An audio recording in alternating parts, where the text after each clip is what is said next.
Dividing decimals. Made easy. Example number 1. We have 270.2 divided by 7. Step 1, let's rewrite this. We have 7, and then we have 270.2.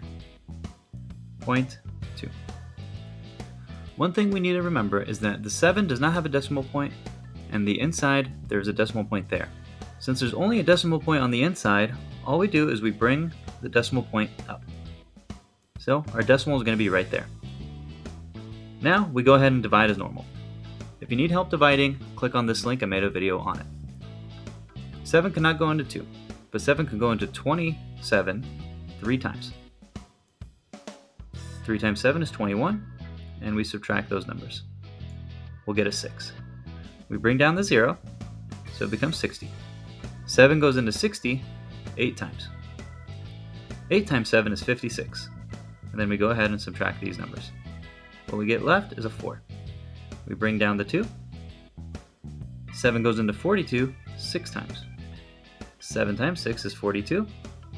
And we subtract these. And we have no remainder. That means that 38.6 is our final answer. Example number 2. We have 5.26 divided by 0.08. Let's look at the number on the outside. We see that there's a decimal there. What we want to do is we want to make that a whole number. The way we do that is by moving the decimal all the way over to the right. So in this case, we have to move it 1 and 2 spaces over. What we do to one number, we must do to the other number. So we have to take this decimal on the inside and move it 2 places over as well, to here. Let's rewrite this. We have 8 on the outside, and on the inside, we have 526 and our decimal. First, we bring the decimal up to here. That's going to be the decimal for our answer. Now we can go ahead and divide. 8 goes into 52 6 times.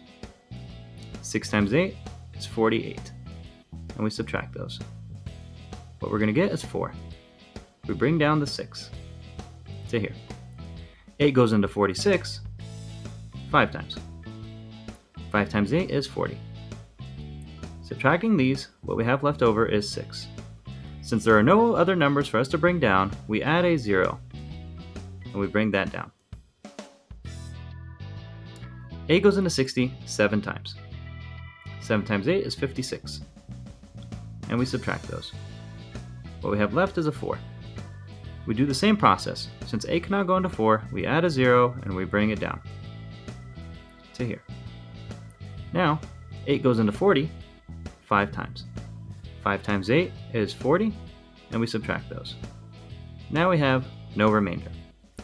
So, that means that 65.75 is our final answer.